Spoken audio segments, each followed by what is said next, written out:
Hello friends, welcome back to my YouTube channel free class.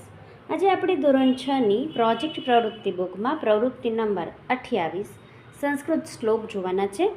તમે સંસ્કૃત પાઠ્યપુસ્તકમાં સંસ્કૃતના શ્લોક તો વાંચ્યા જ હશે. ભારતીય સંસ્કૃતિમાં સવારે ઉઠવાથી લઈને સ્નાન, પૂજન, ભોજન અને શયન સુધીના શ્લોક વિવિધ ધર્મગ્રંથોમાં આપેલા છે. એ બધા ધર્મગ્રંથો અને પુસ્તકો અન્ય હોય કોઈ બી, તો તેમાંથી તમારે સંસ્કૃતના શ્લોક મેળવીને એ નીચે આપેલ જગ્યામાં લખવાના છે. અને ત્યાર પછી શાળાની પ્રાર્થના સમયે કે કોઈ ઉજવણી સમયે કે વર્ગ સમક્ષ સુમધુર રીતે તેમજ ભાવ સાથે ગાન કરવાનું છે. શ્લોકની નીચે તેનો અર્થ પણ લખવો.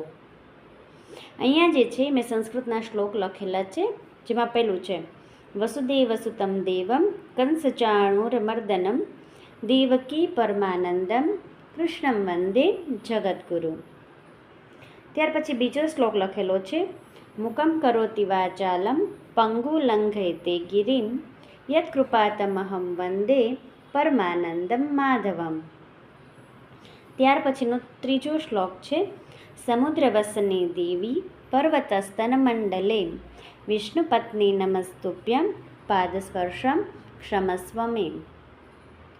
ત્યાર પછીનો શ્લોક છે જે આપણે બધા મોસ્ટલી પ્રાર્થનામાં બોલતા જોઈએ છીએ.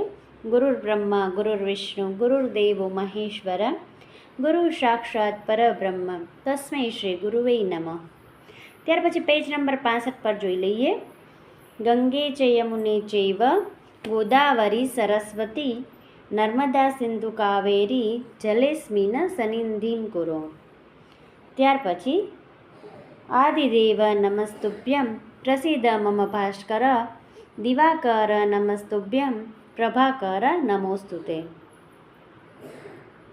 ત્યાર પછી આપેલું છે શુભમ કરોતુ કલ્યાણમ આરોગ્યમ ધન સંપદ શત્રુબુદ્ધિ વિનાશાય દીપજ્યોતિર્નમોસ્તુતે.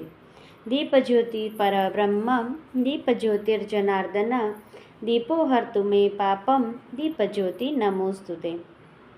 અને સૌથી છેલ્લે શ્લોક છે ઓમ સહનાવવતુ સહનૌ ભુનક્તુ સહવીર્યમ કરવાવહે તેજસ્વિનાવધિતમસ્તુ મા વિદ્વિષાવહે. ઓમ શાંતિ શાંતિ શાંતિ. અહીંયા શ્લોક પૂર્ણ થાય છે. હવે ફરી મળીશું નવા વિડીયોમાં મિત્રો.